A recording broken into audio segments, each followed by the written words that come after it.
Hello guys, তোমরা কি ভাবছো এইবার কালী পুজোয় বারাসাতে আসবে? তো বারাসাতে এসে তোমরা এই 4টে প্যান্ডেল দেখতে একদমই ভুলো না। তোমরা ভিডিওটা দেখতে থাকো, আমি পুরো ডিটেলস এই ভিডিওটার মধ্যে দিয়ে দেবো।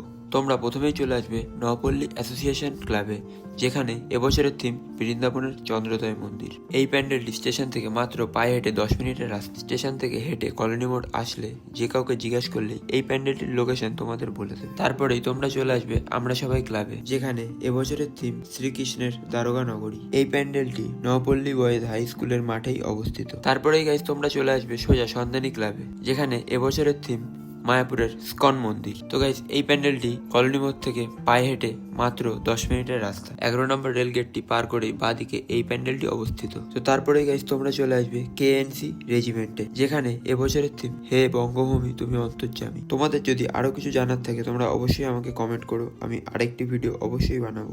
তো তোমরা এই প্যান্ডেলগুলো দেখে আমাকে কমেন্টে জানিও তোমাদের কেমন লাগে। আর আমি চলে যাই বাড়ির দিকে, তোমরা তাড়াতাড়ি চলে এসো কালী পুজোর আগের দিন এই প্যান্ডেলগুলো ভিজিট করতে।